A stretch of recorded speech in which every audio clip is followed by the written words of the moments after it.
Do you like drag? Do you like fisting? Do you like fitness journeys? Do you like mustard?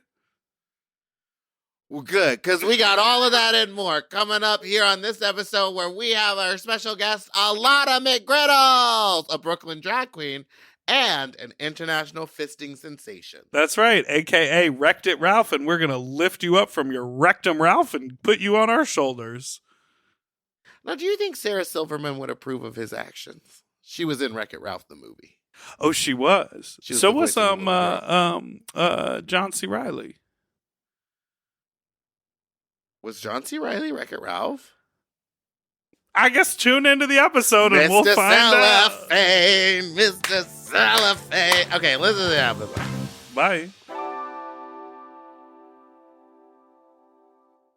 Forever. Dog. When your first choice is a big old bus, You turn around and boom, you end up with a sloppy seconds. Oh, diva. Our number is 213-536-9180. Our email is sloppyseconds at sloppyseconds. Our email is sloppyseconds@gmail.com. Now on with the show. How you sloppy, you stupid little fucks, you nasty little fucks, you dirty little fucks, you stupid little fucks. Welcome to Sloppy Seconds with Big Dipper and Meatball. I'm Big Dipper and that's Meatball. And welcome back to Sloppy Seconds with Big Dipper and Meatball. Coming in with I'm Big Dipper and that's Meatball. A fraudulent personality, a fraudulent identity, and you're hot on the mic. Well, I asked you, and you said it was fine. You do have a long history of clapping at people. Currently. Actually, quite short. Just Logan at Target and you. And you're like, and that's the trick that it takes to get customer service. It was one clap, and it worked. All right, well, we have a fun episode today. Yes, we have a guest that I'm very excited to talk to. I wanted to see them after I saw a very viral video of theirs. You want to hit them with the intro here? Yes, she's your happy meal, but supersize it. If you're up before 11 a.m., you can probably get some breakfast from her. She'll sell you vintage clothes. She'll sell and your wear vintage a good clothes. bordello heel, and she'll bench press your hole. Please welcome Alotta McGriddles. Hey, Sup Bro. Who Sup sells Bro? Sup Bro? Oh no, she's masked. Well, we're going to be talking a lot about the fluidity of our guests today. But what? Mm-hmm. Who sells what, Meatball? Well, you wrote, she'll sell your vintage clothes. Because don't you do a whole thing? Don't you sell vintage clothes too? Yeah, I'm known for like selling vintage clothes at some events. I used to pull vintage for Patricia Fields, and I used to do a party called Strut with Derek Todd, and I had a vintage rack there. It got featured in several publications, but now I just do it on and off.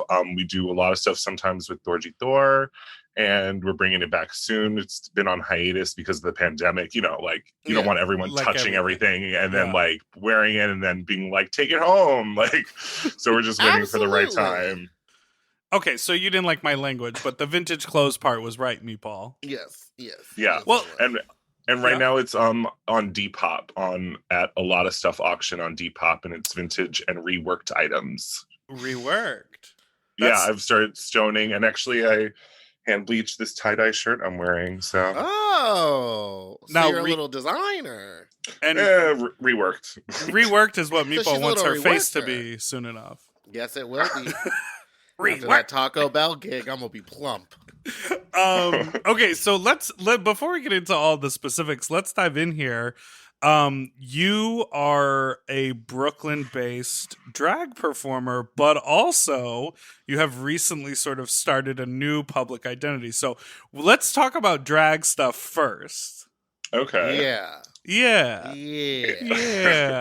And then So- we'll get nasty. Your drag name is How long? A lot of McGriddles. So you're like McDonald's based.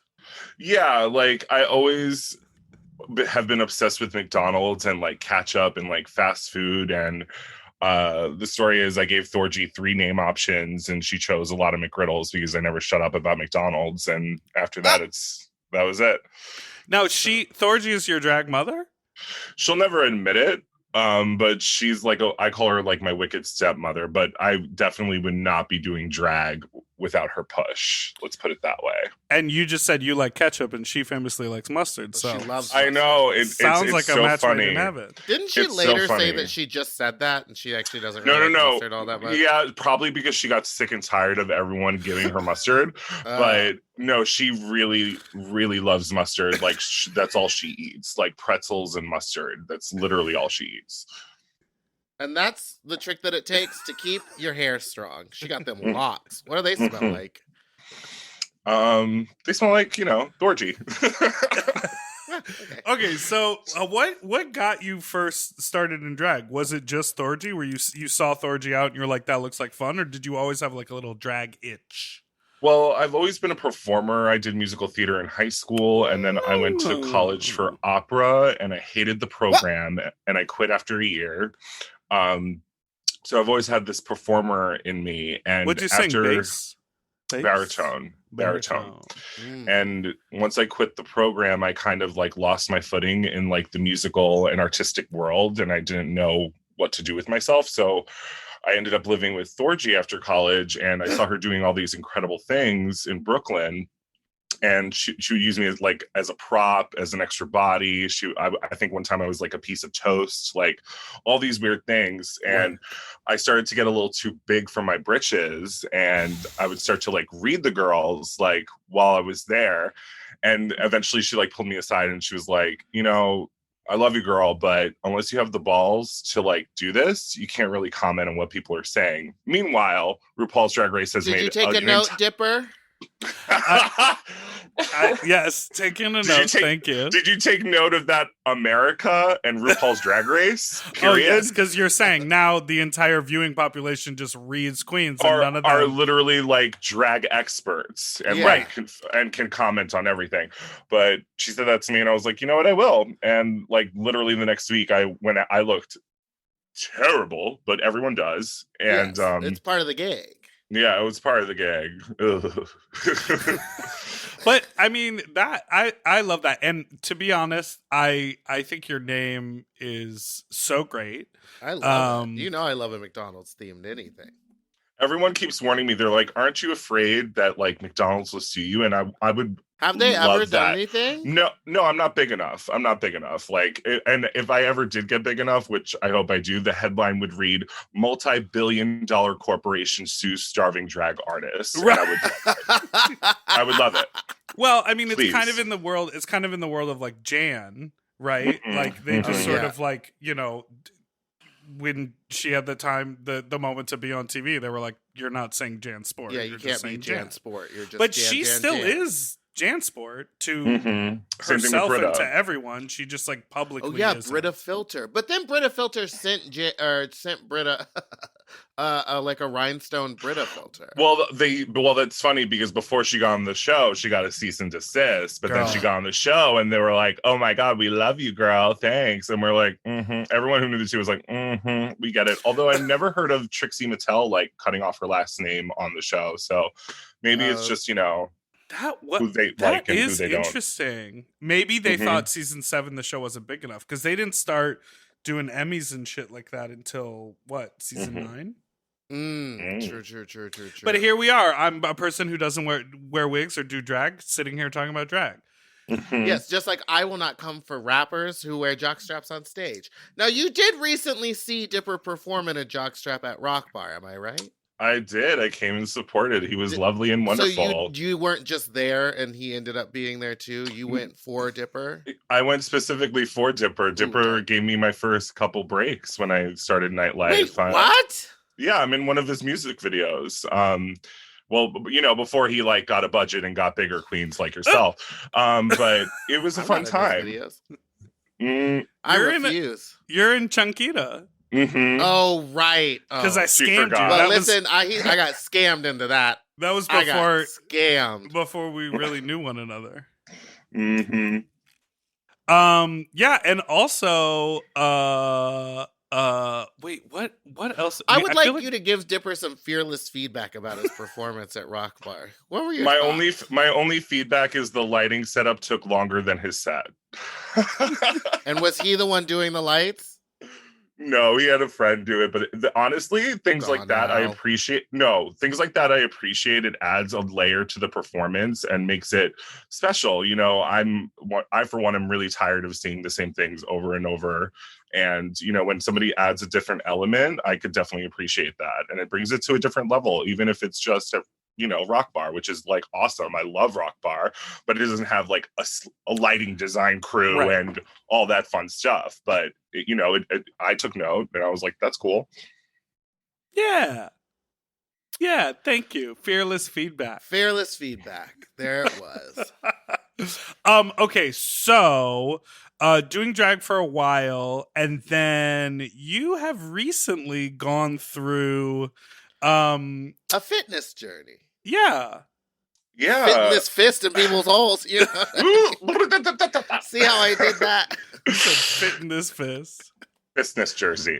Journey. No, but you were, before I think I've stumbled upon your extracurricular activities, you were starting to work out a lot more. And this was like middle of the pandemic. Yeah, it actually was the beginning of the pandemic because there was literally nothing to do. Mm-hmm. And I was really unhappy with the way I looked for a very long time. Not because I didn't feel not sexy. I just didn't feel healthy, I guess. Mm-hmm. And I realized, like, just because my name's Alotta McGriddles doesn't mean I have to eat McDonald's every single day. But here's a side note. How many just McGriddles? My name's Meatball, I don't have to be ball shaped? You don't have to eat a meatball sub every day for breakfast? You mean you don't? Like, come on. I used to. How many McGriddles do you think you can eat? Oh, I know I can eat a full. Well, so there's a funny story. Obviously, even before I was Alotta McGriddles, I was obsessed with McGriddles, and I had a friend who worked at McDonald's, obviously. and she decided to steal an entire bag of the McGriddle patties for me for my birthday. And she was like, you could like put it in the freezer and heat it up whenever you want it, bitch. I ate that entire bag in one night. By the end of the party, the bag was gone. Wait, just the patties, or was it full of just the patties? She couldn't steal the whole McGriddle, just like the bag that the patties come in. No, but could you break down a McGriddle for me?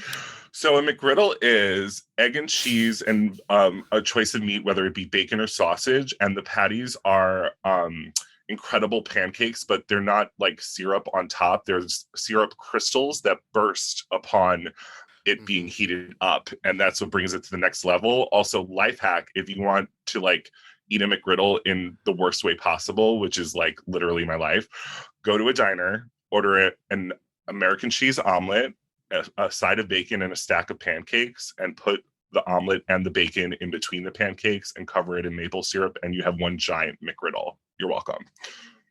Whoa! Wow. So and that's the trick that it takes. And that's the trick. That's the trick. Both of your jaws just slapped. I know. I was just like the way that now I want it, because I forgot the good thing about McGriddles is that it's like sweet and salty. I'm a sweet and salty bitch through and through. McDonald's bacon. Mm-hmm. It's just like tiny and crispy and salty. I know Dipper said last week that he's more of a sausage person. Sausage. For me, a breakfast sandwich is sausage.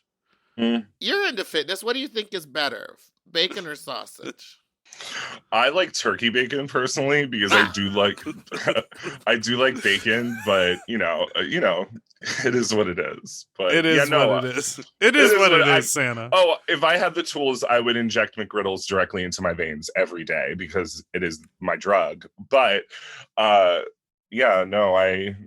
the pandemic started. I had nothing to do. I didn't have any gigs, and I was like, how about I just focus on me? Also, I was on antidepressants for like 8 years, and I just felt like it wasn't cutting it anymore. So working out became my new way to get some serotonin pumping, and it really does affect my mood now when I don't go to the gym. I after I finish a workout, I feel really, really good about myself, and that's definitely a replacement for, not that I'm putting down antidepressants. A lot of people need them.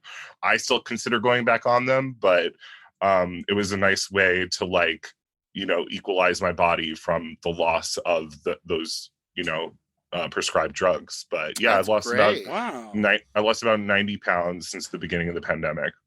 Jesus. Well, And it's amazing. tricky because you are not just like doing a bunch of cardio and dropping weight. You're lifting weights. You're adding a bunch of weight. muscle.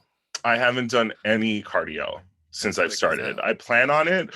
I like to get, even though like, we were vaccinated and all that fun stuff, I like to get in and out of the gym as much as possible. And then, but like, So you're not hanging out in the locker room? I mean, I am, but I'm wearing a mask. And I don't know. Cardio to me is like, even now when there's 30 people going like with their masks off, I'm like, I think I'm good with just weights for now. Like, let me just do that. Can I tell you, and then we're going to take a break. I recently attended a sex party. And I was drenched in sweat. My legs were shaking. I fucked like 3 different people. I was just like, my body was like, I felt like so tired. And I was telling my trainer, I was like, yeah, well, I did some cardio. I went to a sex party. He was like, that's not cardio. And I was like, I was drenched in sweat. My heart rate was up. He was like, you think it's cardio? It's not cardio. You can convince yourself all you want. It's not cardio. I was like, okay. When I go to sex parties, I literally fuck and fist for 6 hours straight. You best believe that's cardio. And you're not on any drugs? No, I used to smoke pot, but I smoke pot rarely now, and I also rarely drink as well. Wow. Yeah, I know. It's been because I remember we've met before, and you used to be a party girl. Party Girl by XL featuring Mimi I'm First shot the music video on the MTA in New York City. Do you know what I'm talking about, Meatball? No. Alotta knows what I'm talking about. I know what she's talking about, but are you still friends with? You know what? We'll take a break, and then I want to talk. Okay. After this break.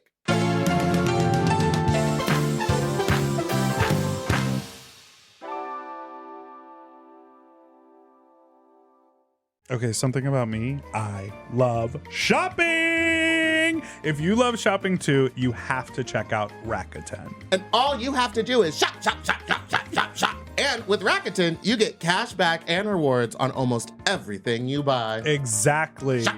Homeware, daily essentials, jeans. We're talking eBay, CVS, and even Levi's. Ooh, so I can buy a vintage couch, tons of paper towels, and grab a new pair of jeans and still get cash back. And that's not all. You can even stack those rewards on top of sales and coupons. But Big Dipper, how does this magic work? Well, I'll tell you. Rakuten is paid by partner stores to send them shoppers, and then Rakuten passes on some of that money to you, the member. Rakuten is so real for that. Plus, Rakuten has 17 million members who are already saving. Don't you want to become one of them? Join for free at Rakuten.com or download the Rakuten app and start saving money now. That's Rakuten.com or download the Rakuten app today.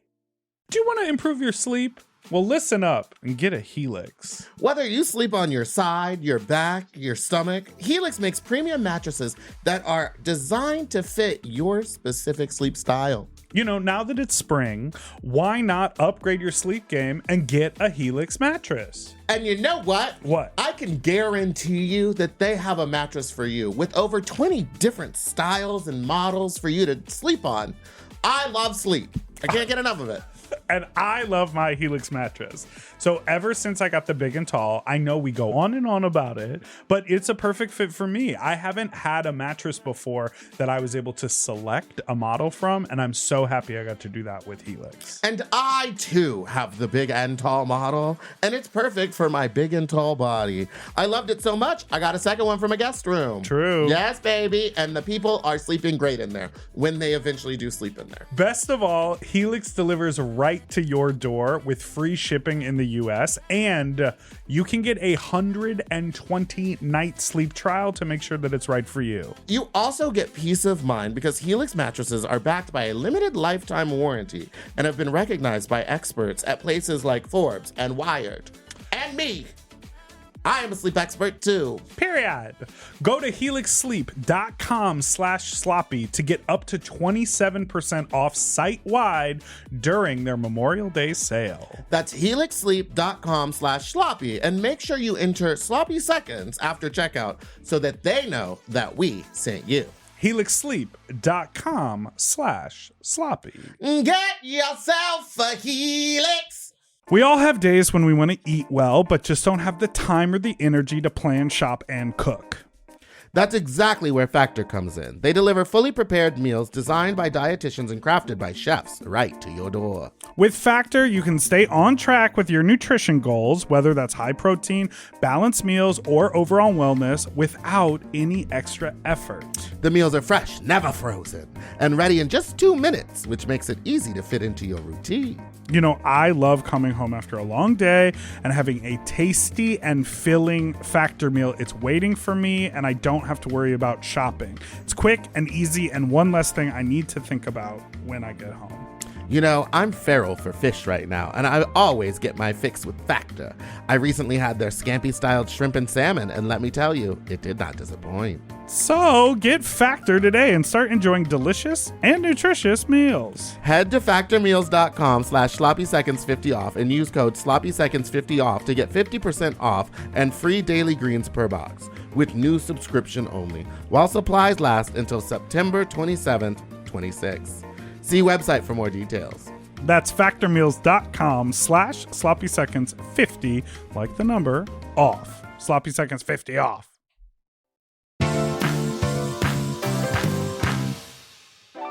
And we're back. Down. You know what I'm talking about? You know Wicked? I was listening to your previous podcast where y'all were talking about it nonstop, and honestly, I've never seen it. I know the soundtrack, every single word. I've never seen it. It's wild to go see it when you know the soundtrack. It's a different story than you think it's gonna be, right, Deb? Well, I read the book, so I feel like I know the story. Do you remember the part in the book where the broom tries to fuck her? No. No one remembers that part. Is that when she's going, Alakazam, Alakazaz? In the play, yes, that's her orgasming.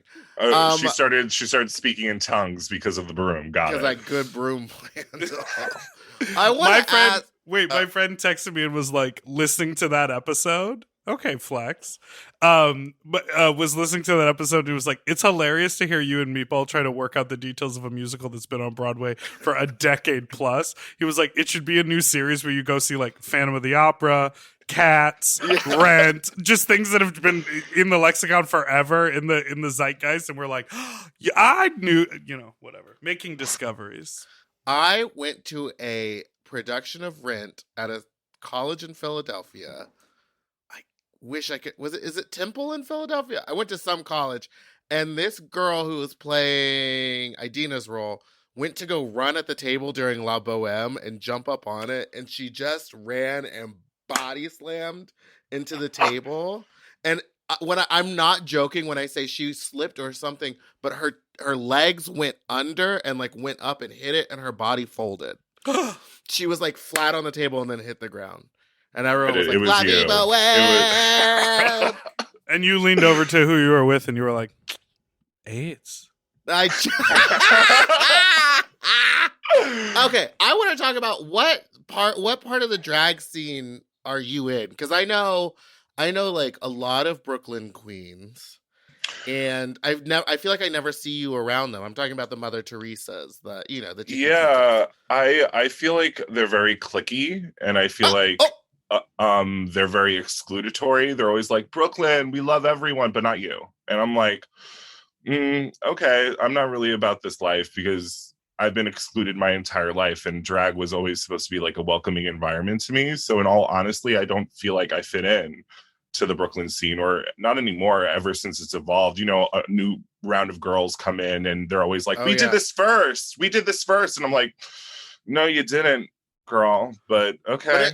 But they'll burn out. They always burn. Every year there's like a new group of them, and it's like you kind of wait and see. Yeah, and I'm just not, I don't drink that much anymore. A lot of Like girls are happy as pie, just drinking all night and like flopping around on stage, not knowing their lyrics. And you're coming for Meatball now. Hold on, That's let me put my Meatball's gig. nails on. Oh, you wear nails? Good for you. It's a recent discovery. But, Well, I that's do have- interesting. But you do still have like active gigs, and you. I So do. what? What's like a week or a Yeah, month what's a for week you look in like drag? for McGriddles? Maybe pre For McGriddles. For McGriddles. Maybe pre COVID or like as things are opening up. Because during COVID, we all were suffering. Honestly, I'm only doing trivia at Metropolitan every Wednesday, which is like a happy hour event, and I love it so much. Cute. I have You ever have to bang the broom on the ceiling because Mary Cherry's being too loud up there? No, thankfully not. But I forgot what I was gonna say. What's it called? And then I'm at Phoenix Bar every Saturday. Doing the shows with Crystal Hart and Miss Jade and DJ T-Boy, and that's my night to like really let loose and go Miss crazy. Jade, And then like the dancer, Miss Jade. Ms. Jade, the Queen of Slay and of Shade, yeah. Yes, I know Miss Jade. Eons ago, she danced backup for me one time. I think maybe at Rock Bar. She's incredible, and she also went to college with me in Thorgy, and I actually saw her. I remember seeing her perform. I mean, in college, I was a completely different person. I was like this mask, like, yeah, bro, Long Island, I'm mask from like that gross, like arrogant, ignorant ass. But she was already doing drag, and she did Shoes, and it was iconic in every way. Oh, I love Shoes. Yeah, Shoes. Oh my gosh. Okay, so I think a great way to sort of transition back is you were saying, even though the drag community is sort of meant to be welcoming, you do feel a little excluded by specific people. Mm-hmm. You have now made a foray into adult film content, adult digital content. Yeah. And I'm curious, is like as like a newcomer in that world, if you are feeling like welcomed in. I actually am feeling more welcome than I am in the drag scene. And I don't know if it's because like people just want to fuck and they don't care about anything else. Probably. But most drag queens are like that too. Yeah, most drag queens are like that too. But no, everyone's been really sweet. And it was kind of like an accident. Like, I feel like everyone has an alt Twitter that they mess around with once in a while. They'll post like an ass shot or like a cock pic, whatever. And I've been into fisting for about 8 years, about as long as I've been doing drag. And the whole time? The whole time. The whole time. I mean, Dipper will tell you. And what's it called? This is leading to my other question, which is what I'm going to start asking most of our guests. Have you had relations with Dipper or seen him maybe at a sex party? When I met Dipper, he had a boyfriend, so he was off limits. And I expressed interest. I don't know if he knows that, but it's fine. It is what it is. I started the adult journey very accidentally. I basically went to this event called Fist Fest just because I love fisting. Yeah. And Meatball, shut up. She's doing a lot over there. She's not really even saying anything, but she's doing everything. Yeah. And I went to this event, and I basically was like really scared and really nervous, but it turned out to me being like kind of the belle of the ball. And there was this moment where I met this bottom who I was a huge fan of, and I know like his videos and stuff. And I was like, I think I could lift you, like if we wanted to try that. And we prepared a lot for it. We fisted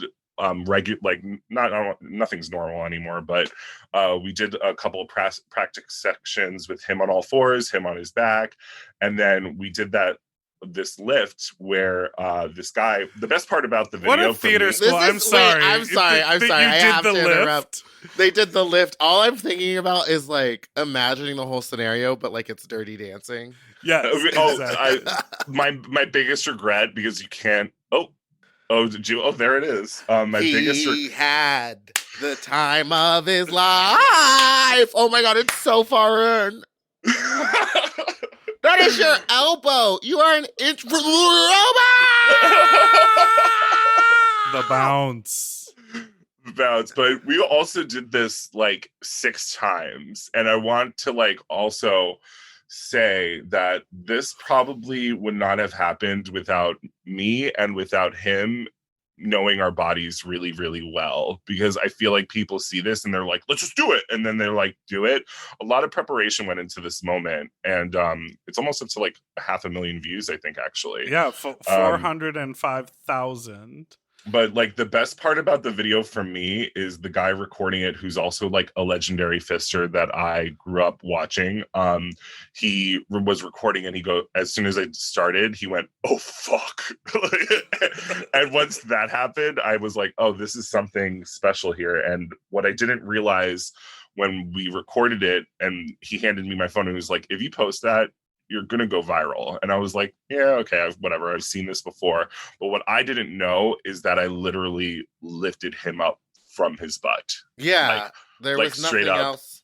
There was nothing else. And I didn't realize I did that. But it was cool. So like his leg is on your shoulder, but it's eventually the arm is what's doing the lifting. Yeah, I did a strong, I literally did a strong man on him, and I posted it I think later the next day, actually, I posted it. And as soon as I posted it, that day was the same day as me and Dipper's live show, where we started showing it to Delta and Raja and everybody backstage, because we just could not believe it was happening. Oh, yeah. No, it happened like the day before, October 9th. It was like right there. We were sharing it around the dressing room. Wait, I have a question. The guy who filmed it was like, if you post this, you will go viral. Had you already had your porn Twitter? I had a porn Twitter, like an alt Twitter, but I was just taking like dick and ass and normal whatever. But normal. I don't think I had just any normal dick and ass. Yeah. And I wasn't posting any fisting moments on it. And I think I had something maybe like 2,000 subscribers maybe, but I posted that video and I jumped to like 10K in like 2 days. And it was just like, it just took on a life of its own. It was insane. My phone was blowing up constantly. And so from this moment, sorry, go ahead. I was going to say, was it this that propelled you into getting the Just for Fans, OnlyFans, and creating the Ralph persona? Yeah, I think if you see something people respond to, you're kind of stupid to not take advantage of it, or like to like feed into the want or the need for more content. Yeah. And honestly, I think a smarter person would have had like all this footage in the down bank and then posted that and then like rolled out like everything, but it was too fast too soon. So I was still kind of coming to grips what this meant for me and what direction I wanted to take it in, because I was with his insides as well. And I just didn't know if I even wanted to pursue this. But the more and more I did it, the more and more appreciation for it I received. And of course, I've received hate as well, and people's poo-pooing me and all that other fun stuff. But why not with the fizz? Not that. Now, wait, why would people hate you? What are they saying? What's negative? They're just like, oh my God, that's disgusting. How could you do that? Look at his butthole, all this stuff. And I'm just like, I think that as long as you're not hurting anyone, you could do whatever you want. And if someone likes it, awesome. If they don't, then just don't comment. I don't understand. Yeah, just keep moving. And I don't get it. But or do what Meatball does: make a face, send some texts about it to your friends, and then keep moving. Yeah. You don't need to do it on their page. You gotta keep it pumping, fish. You gotta send that along and be like, "This is weird." So I don't find it weird. Should we shout out your other name, your Twitter name? Sure. So it's Rectit. It's Rectit_Ralph. Get it? It's a pun. Another pun. So you've got a pun in your drag name and a pun in your board name, or not a pun? I guess it's not just a pun. It's just words. like a play on. Well, but it's like. But it is a pun because you wrecked the butthole. It is a pun. Wrecked. Wrecked it, Ralph. Like I have wrecked it. Yeah, It's already wrecked. She already done wrecked hers. Well, the thing is, a lot of people don't know is that I have massively large hands, kind of like Dipper. Wait. I saw on your Twitter, I did my research, but you held your hand up next to a regular person's hand, and it's like meaty. Will you hold it up right now? And that's big. The funny thing is, if I were to see your hand on the street, I'd look it up and down and I'd say, "You're big. You're big."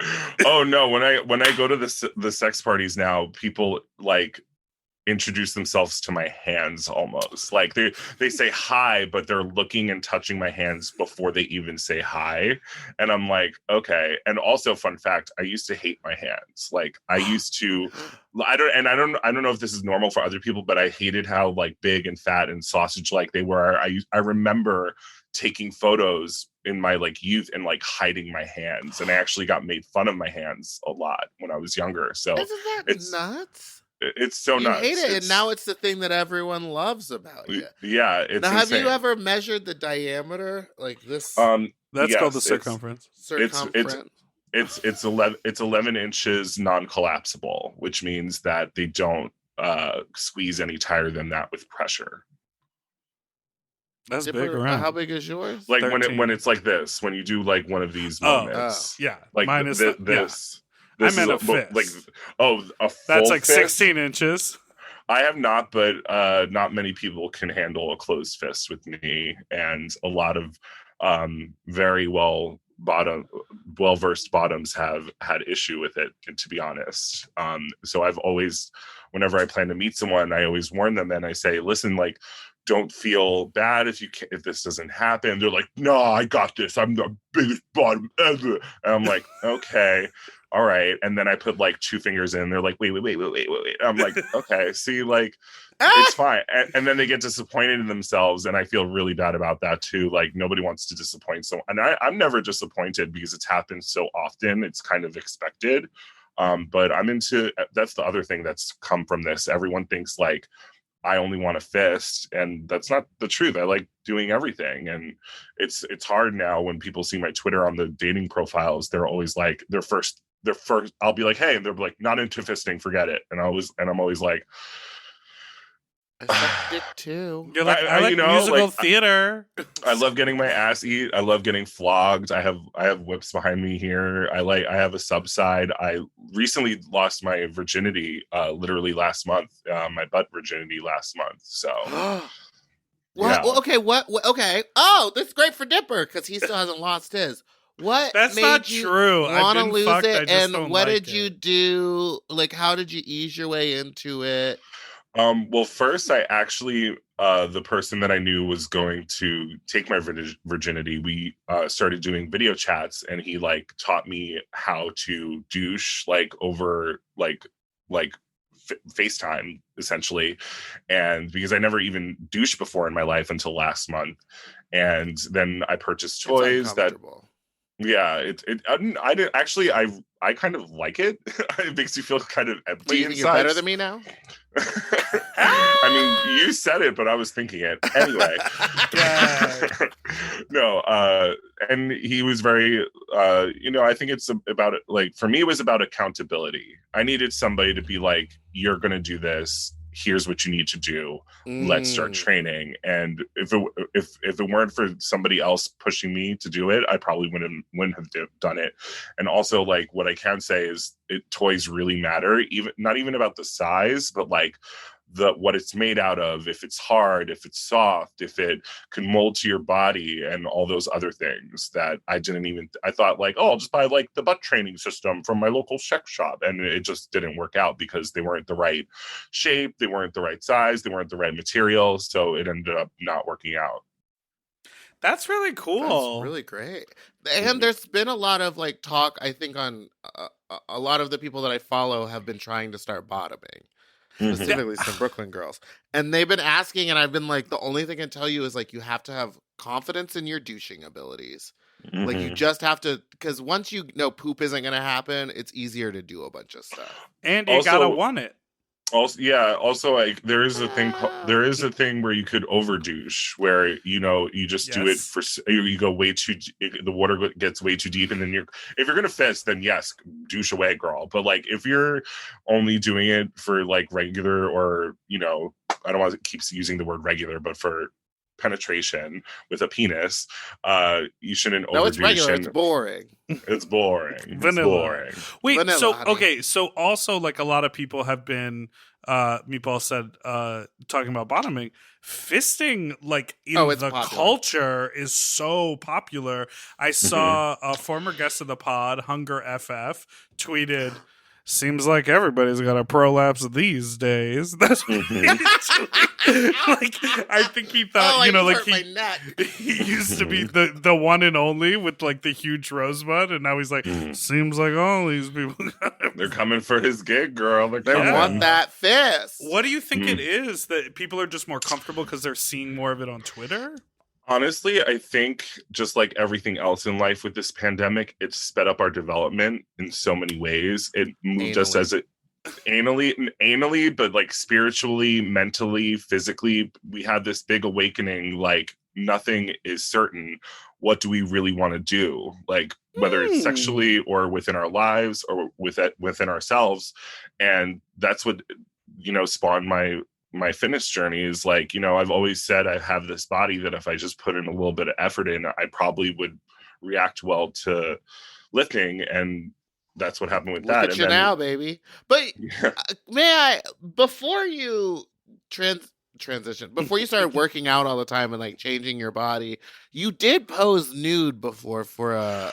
I did. It was called Pinups Magazine. Oh, it yeah. was the Pink magazine. No, that was butt.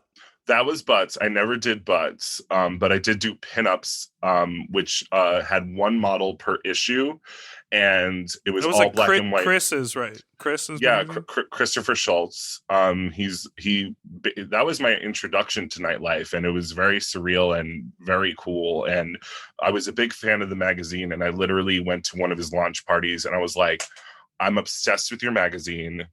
I want to model for it. I'll intern for you.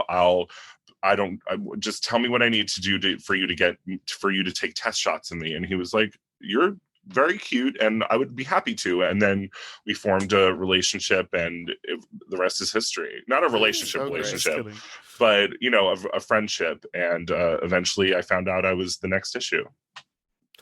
And this is like, that was very cathartic to me, because I used to be the kid that like wore t-shirts at the pool and like hid in the changing room stalls of the locker room. And I was bullied very, very badly in high school, like to the point where I would go to the bathroom like 3 floors up from the locker room to change. And like just to give you an example of how I was bullied, some of the guys found out that which stall I used and what floor, and they smeared shit all over the walls.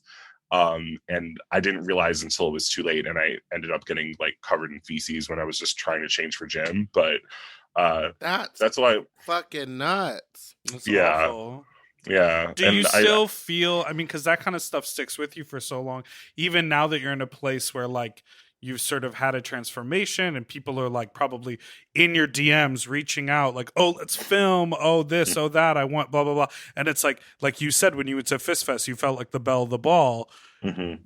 Do you still feel like inside? Like, I know I still feel like the little middle schooler who is like meek and like is vulnerable all the time. 100% to this day. If I pass like a group of 13-year-olds, my heart starts to race. Oh no, they're scary. I'll cross the street. The kids are not all right. The kids are bullies. No, they're mean and they know how to read now. Mm-hmm. Well, I can hold my own now, and I think that's where drag came into play, because I never had the right comeback. Back then, I just took it, and I never had the right comeback. And now I have all the comebacks, and I will cut you 5 inches deeper than you ever cut me. Whoop. And I will walk away. Whoop.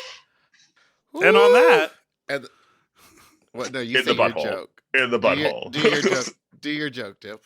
Oh, I didn't have a joke. I was going to take a break. You have a joke about cutting you back? Let's take a break. 5 inches deep, 11 inches around. You know what I mean?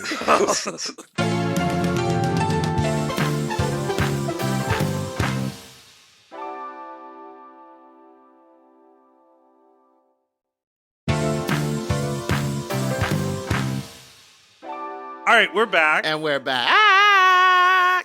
One more thing about the fisting, and then we're going to move on, which is scrolling through your Twitter, I do see that you've now lifted other people up. Is that your signature move and people request it?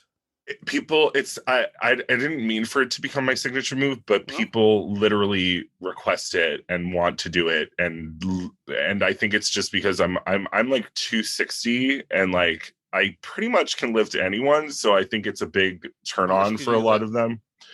I honestly don't know because I'm more of a rep girl than a weight girl, but like I'll do like 150 reps of just like one muscle group. Gag. Like, yeah, and but you know, I would say probably my limit is like 300. Like if you're 300 pounds, I'm probably not going to be able to lift you up. Yeah. Oh, you can pick me up. Well, speaking of lifting up, I'd like for you to stand up Lift and lift up your shirt. So that we can talk about your brand new tattoo. Now, I'm gonna pronounce it wrong. Mudika.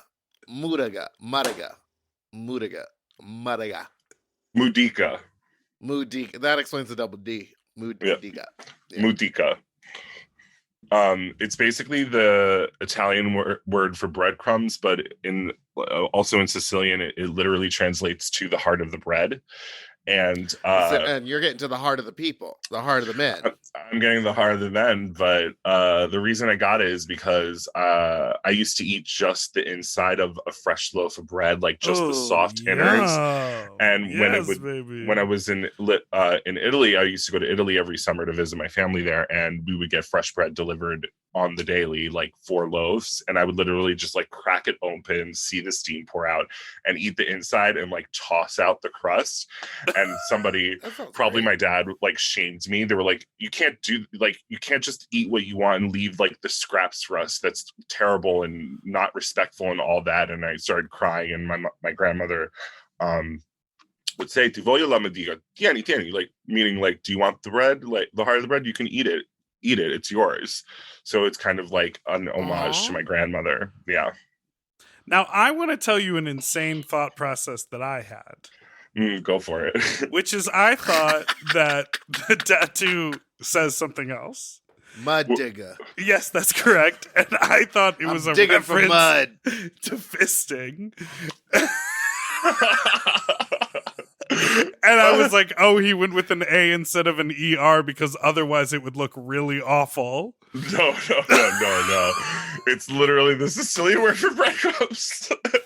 But you're not the only person to think that. Digger. Yeah. I mean, I'm very open sexually, but I think, and I probably do have a fisting tattoo in my future, but it's not going to take up 50% of the real estate on my belly, I don't think. Work! I do want to know, like, what is it like being kind of a popular fister and also a drag queen? Are people coming to your shows and being like, I like that video, maybe we can get that makeup off and you can slam it in my rear? Well, the funny thing is, up until this interview, actually, I've been keeping it separate. And exclusive! Pow, yeah, pow, pow, pow! Not many people know.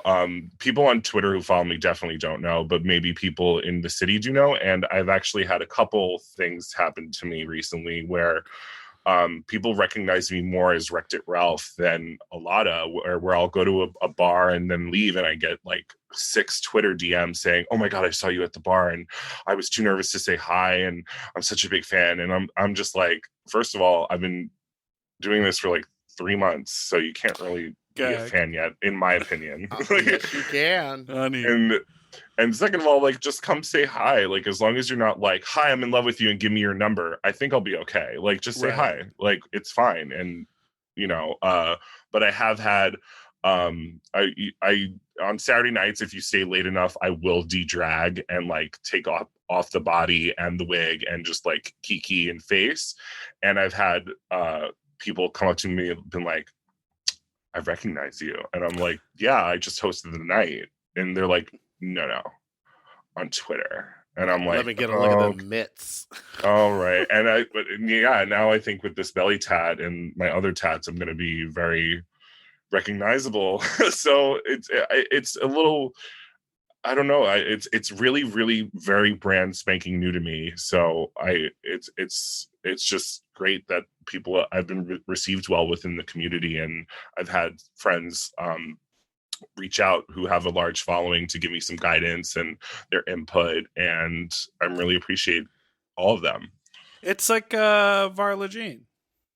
I yeah. love Varla Jean Merman, Okay, and I riddle get me compared. this.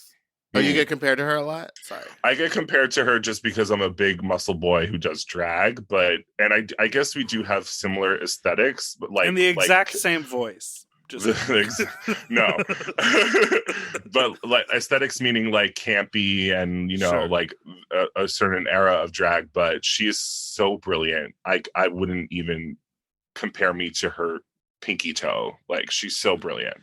Well, we had her on the show, and Meatball worked really hard to try to slide in, like, lead Varla down the path of sharing some details about her body. About her body that she didn't want to share. So we sort of moved away. But and I'm not going to bring it up again because I respect her too much to talk about her pumped dick on this podcast. I mean, I've gone to her shows and I met her after as like, like, hey, I'm a big fan, blah, blah, blah. But I don't know how I would react to meeting her as a boy. And I would probably just be like, yo, let's kai like right now. Absolutely. I think I would too. Yeah. But when you're in drag, and the last, at least for me, the last thing I feel is sexy in drag. I was trying to explain that to someone the other day. I was like, after a night of drag, my last thought process is like, now how do I get this dick in somebody? It's literally like I want to get the makeup off, food in my body, pee, and then go to bed. And take a shower. Like guys who try to take me home from after being in drag for 6 hours, and I'm like, girl, you don't have any idea what's brewing up in between these legs right now. Like, I need a full on like chemical peel bath. Like, that smell is disgusting. Meatball, Can you talk about the gig that you did? Yes. No, you mentioned it earlier. Yesterday. Yeah, sure. I mean, I wasn't given an NDA or anything. Were you real smelly after that gig? Or no? They had air conditioning on. They had AC. I texted them at 8:00 in the morning and I said, hey, just so you know, I'm sweaty. I'd like the room to be very cold or there to be like 2 fans on me. And they said, we got you covered. And I showed up and like everyone was in a winter coat. Yep. And did you get fed free Taco Bell? I got to eat whatever I wanted to eat. It was at the Taco Bell headquarters. And on the Taco Bell campus, there is a Taco Bell cantina, which is like their higher end Taco Bell. Yeah, the signature one. But the food that I decided to take bites out of were food that they had Taco Bell artists, like literally taking pieces of tomato with a pair of tweezers and like placing on it, and then like placing with sauce like glue? So that it would drip. No, it was all edible. Yeah. But I think I heard somewhere, in order for any company to show food as being food, it actually has to be food. So back in the day, they used to use shaving cream for whipped cream and all that right, stuff. Or now like it has motor to be oil for syrup and shit yeah, like that. but now they have to use the actual food, so they have artists come in and like create the food. So I was holding a burrito that took someone like 30 minutes to create. Oh my God, I would eat it in front of their face. Like, oh yeah, they were like, we have 3 more ready to go. And then they would put, okay, this is the weird part. They would put a paper towel over it and then like a wet paper towel over it so that it wouldn't dry out. And then they would like put a steamer under it to get the steam going. And I had to take all these shots of just my hand holding it. Oh my God, I'm so happy for you, but also riddled with jealousy because all I want to do is work for McDonald's. Like, I want to be the new Ronald McDonald. Well, during Pride, they do... Who'd they have? Who'd they have? Laganja? They had Laganja, kimchi... Thorgy. Oh, yeah, they had Thorgy! How dare she? Your own even do mother, sister, brother didn't even put your name in. That's not a fan. That's a fake friend. Now let's talk about it. No, I wanted to bring up Next time you see her, cut off one of her dreads and you can mail it to me. Oh. Voodoo girl, let's do it. I want to talk about a few. Okay, so a running theme on today's conversation is anytime we've talked about, you've been saying fisting, and then you're like regular sex, right? But we don't want to say regular sex. We want to say more popular, more normalized. I have a handful of screenshots that I've taken recently, and I've been texting these to people, but I find them fascinating. So I want to read you. This is the first one. This is a profile on Scruff. Okay. This is entitled "Be My Dentist." Oh, I like this one. Nothing turns me on more than being in the dentist chair, being a good naughty sub patient, opening wide as you examine my mouth, laying there hard and naked as you snap on your gloves, towering over me, telling me to open wide, tasting the latex gloves in my mouth as you examine each tooth, discovering I've been a bad boy, tasting the gloved fingers as you examine me, being told I need to brush and floss because I'm a bad boy with a dirty mouth that needs a mouth gag to prop my mouth open, ready to be drilled with a personal fluoride treatment, showing you how dirty it's been. Would love to find a dentist.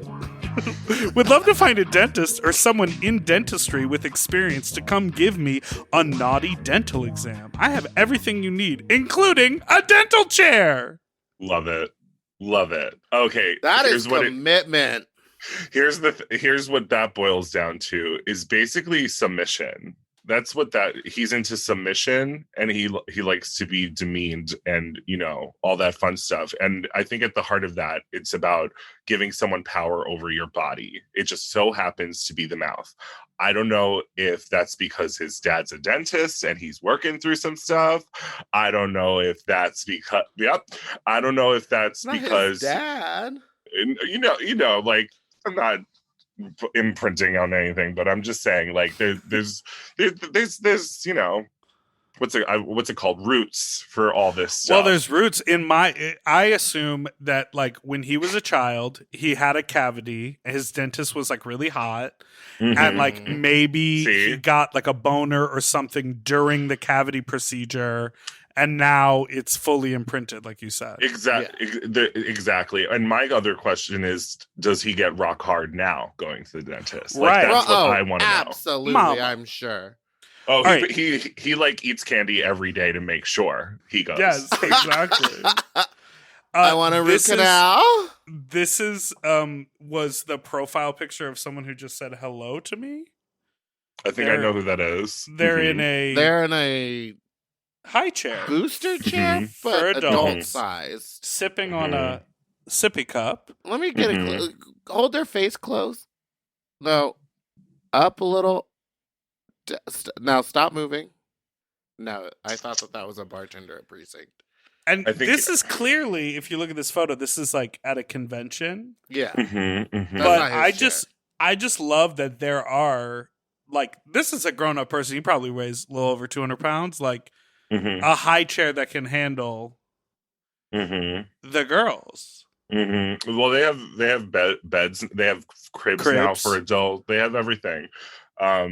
And I'll reiterate, like, as long as you're not hurting anyone, do you, boo? Like, if you want your diaper changed and you want to, regress, and that's how you let go of all your worries and anxiety and depression, is to regress to a certain time in your life when you were a child and didn't have that many worries, then do you. I agree. Absolutely. The last image I'm going to show you is someone on Sniffies. Whose profile said it said chub pig bottom. Is it your picture? Oh, you better work. Oh my god, it's not you, it's Meatball. Oh, I remember that. That's me. And there's I love the pig nose. It's a pig nose and a short blonde wig. Photo. Oh, they're committed to the pig. See, So explain what this is. I honestly don't know, and this is like one of the things. Can't describe. Words can't describe. It's a latex I'm- pig mask, like a I'm- snout, Mhm. and then It's a Miss blonde, Piggy if she got turned into a human, but was only halfway there. and then a Like, blonde bob, yeah. and then just like a prone fat ass on all fours. Oh yeah, the ass is great, but the deal breaker for me is I'm a very visual person, and I have to see your face. Like I have to see Oh, I it. thought you were gonna say, because for me, I'm a very visual person and I can't stand that wig.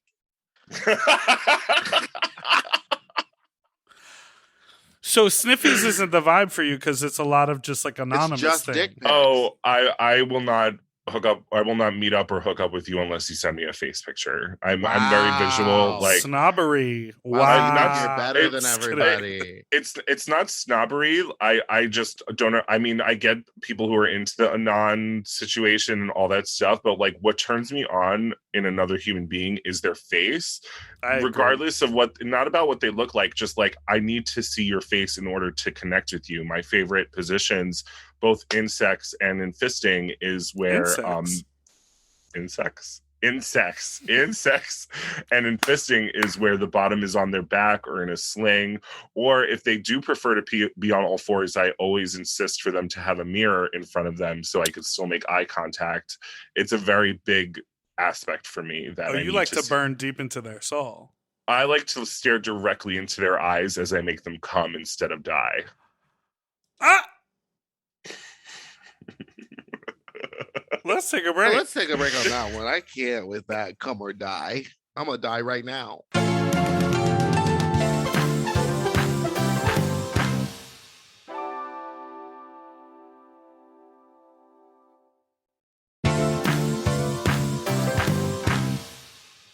And we're back. We're back with our final segment. It is our final segment. It's one of my favorite segments. We've been Is kind of it? doing it, but please welcome to Fuck Fuck Talk. We've been talking about fucking this whole time. I know. But do you have any wild stories sexually? Yeah, I'm sure you do. I have so many.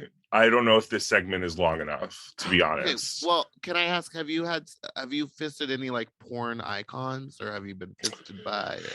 I guess no one goes back there. I don't.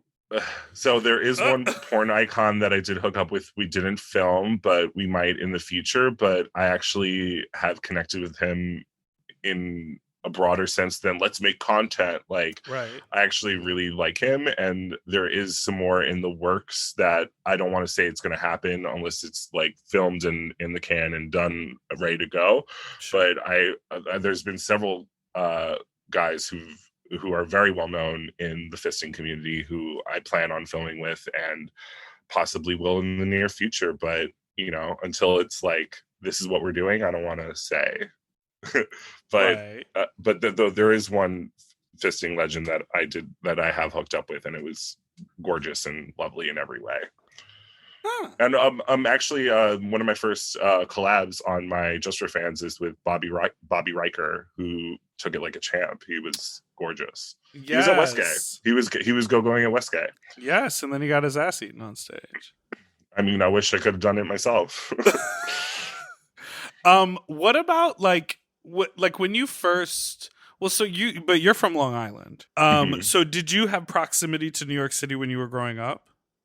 I did, but the apps and the internet didn't really exist. Like, Because Meatball tells, as you know, you listen to the show a little bit. Meatball tells a lot of stories of like being 14 and going out to a hotel and getting in a room with a Not man. in New York at that time. No, I understand, but I'm saying as a teenager, you really So- explored. I did not, and if I was close to New York City, I bet I would have explored a little more in the wild metropolis. Yeah. New York City wasn't that much of an access for me, and I think my online experience when I was living here as a kid was like Manhunt and stuff like that. Throwback. But I will say, like, when I was like between the ages of 13 and 16, I used to go to the public pool and cruise in the showers and get down with much older gentlemen who probably should not have been hooking up with me at the time. Were you sucking dick? What were you doing in the showers?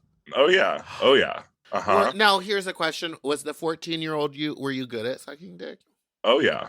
Mm-hmm. Oh, she said. But well, also Glut, full glut. disclosure, Oh, when I was 14, I looked like I was 28. Like I was 6'2", 300 pounds, covered in hair. Like I looked like I was an adult. Period. Okay. So maybe it is what it is, and I do have regrets about not waiting and all that other fun stuff. But I guess one scandalous story I could tell you is that when I hit 16, I was like, you know what, I'm going to go home with this guy, because I've been going to the showers and seeing him very often, and not like we knew each other, but I was like, okay, at least I like have seen this guy a couple times. We jacked off together, sucked each other off, whatever. I'm going to go home with him.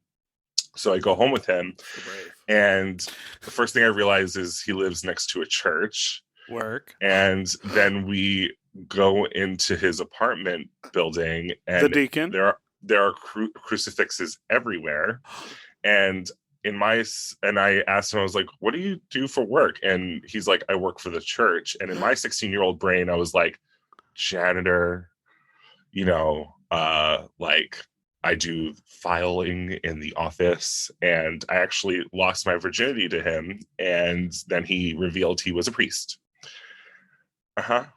A So- Catholic I priest? would have gone to that church every Sunday and sat front row With like a nice fatal, big fan. a big fan, like Fatal Attraction, Nails on your left hand. and just spread my legs for him when And- he was preaching. I got so many stories. Like I used to work at H&M. Blasphemy. Wait, did that? Hold on. Before H&M, Mhm. Mhm. was that like mind blowing to you, or were you just like, "Yep, a bitch got it," and like kept going No, with your it- day? it- Like, it was was- it kind it of a was- mind fuck? It wasn't. I think I wouldn't have cared as much as if it were, but it was my first sexual. Like it was my first in like it was the first time I ever topped someone, and I found out he was a priest, and I was like, well, I guess that's forever a part You of said me the now. body of Christ compels you. Yeah. What was it? Sorry, was it hot? Oh, it was definitely hot. He found me on the apps like a year and a half ago, and we had sex again. And it was very different and also eye-opening, because I realized I would probably not have done that with all the things that I know about myself now. But it is what it is. Sounds fun. Sometimes you It gotta was- revisit the old ghosts just to let them It know. was, it was hot. It was like hot to be like, oh yeah, like this has happened before in a very different situation, but whatever. Was he still at the church? Mm-hmm. Still at that same apartment. Mm-hmm. Yeah. Uh-huh. I'm gagged. I have Mhm. to go. Okay, but quickly, you To used to that work at church? You used to Wait, work you used at to work at H&M? Did shit go down in the dressing rooms? Wait, which Um, H&M? 34th Street? No, so, up in White Plains actually. Oh. And this gentleman came in so hot, muscled, and he went in with he came into the fitting room with 6 underwear, and I was just like, hey, just to let you know, you need to try those on over your underwear. You can't try them on bare. And he was like, don't you worry. And I was like, okay. And the fitting room was completely empty, and he walked all the way to the end of the hallway to the very last stall. And in my head, I was like, that's weird. And then he was like, hey, sorry, I need some help. Can you help me with this? And I walked down the hallway to the fitting room, and he opened the door, and he was wearing the underwear naked with a raging boner. And I immediately just like walked in and fucked the shit out of him. And then he left, and I saw him like meet up with his girlfriend or something. And I was like blown away, and I like told my coworker and was like, oh my God, you won't believe what happened to me. And he's like, oh, you fucked that guy in the fitting room? Me too.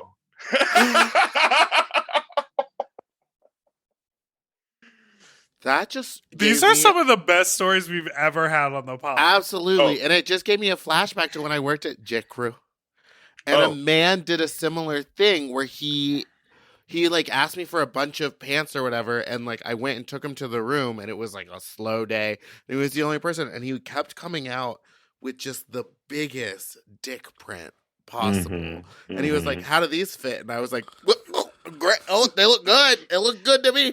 He did it 3 times. And then finally I like slowly reached forward and I was like, I think there's a fit issue here. And like grabbed it and we were just like staring at each other and I was just grabbing his dick for the longest time. I was just rubbing it through the pants. And then finally someone came around the corner and I was like, oh, I'm at work. I can't get fired. And I just like ran away. Oh, I can't believe your coworker. Did your coworker fuck him in that same moment, or like on a different day? No, that was his MO. Yeah, like he comes there often because a lot of the H&M employees are queer, obviously. So he like and ditches sluts. his and he just queer and sluts for affordable fashion, honey, disposable fashion. Yeah, disposable fast fashion. sluts. Meatball loves fast fashion. It has served its purposes. Oh my god! I also fucked my Pizza Hut waiter with my girlfriend waiting at the table. Pizza Hut waiter. Now, when did you come out as a homosexual faggot? I came out. And where do they have waiters at Pizza Hut? Well, you don't remember the old Pizza Huts? Oh, they still have sit-down Pizza Huts, and they have buffets from 11 to 2 Friday and Saturday. All you can eat salad, breadsticks, and pizza. Trust. You just need to know where to look. But no, this was a very long time ago, and basically I just fucked the waiter in the bathroom. Like he kept making eyes at me, and I went over to him. But yeah, no, I came out as bi in 9th grade, and I came out as gay in 11th grade, and I was the first person in my high school to bring a same-sex partner to the prom, along with my best lesbian friend at the time. How iconic! Yeah, you're just like dripping with like milestones. I don't know. I have imposter syndrome. So. And J-Lube.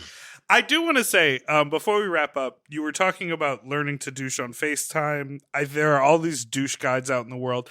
I just like shout out to people who don't know they're going to have sex, but are out in the world sort of ready to take a dick. Like a waiter, like going to a dressing room and just being like, I'm ready. Like if it were to happen, throw a little spit on there. Maybe they have a self-lubricating hole. I mean, I know bottoms who literally their entire world revolves around bottoming. So they're always douched. They watch what they eat and they're ready to get fucked whenever they want. And that's the type of guy that I want to put a ring on. Sounds awesome. Gag. Amazing. Well, if you are that type of person, just look on Twitter at wrecked_Ralph. Or on Instagram at Alotta McGriddles, if you don't mind some wig hairs, you know, here or there. It's always crazy when you find one in your butthole in the shower. All right. Thank you so much for listening to Sloppy Seconds. Where can everyone find you on everything? Just Wrecked It Ralph and Alotta McGriddles? And you got a Just for Fans? Yeah, just for fans, I'm on Wrecked_Ralph there as well. I also have a Depop shop at A Lot of Stuff Auction, Instagram at Alotta McGriddles, ALOTTAMCGRIDDLES, and I just recently made a Wrecked_Ralph Instagram as well. Just start promoting on there, and we'll see what happens with that. So go follow Alotta if you want to see a bitch really work a pair of bordellos. By the way, you know there's like shipping issues, right? They like you can't find a size 15 anymore. Like you can't. Like Watch out. I dare you. Oh no! But you know, I was just on the Pleaser site today, and they don't even have 13s in anything right now. Mm-hmm. You're gonna see more and more supply of that, chain. girl. It's that supply chain. All right. Thank you so much for listening to Sloppy Seconds. You can follow us on Instagram at Sloppy Pod. You can follow me at Spiciest Meatball, our Big Dipper Jelly on everything. And I'm Fat Drag Meatball on Twitter and Meatball the Drag Queen on TikTok. Send us an email at sloppysecondspod@gmail.com or call in with your own fuck talk story to 213-536-9180. Goodbye. And I was going to say, if you want, because we're going to start doing more recordings in studio and in person, if you have a snack you want to send us to eat for food break, send us an email and I'll give you an address and you can ship us things and then we can eat them. But the things have to be... Is it a P.O. box or is it the address to the... Pre-package. It'll be the address. But I'm just saying, send us an email first and I'll send you the address. Goodbye. Doodle-doo-doo forever, dog.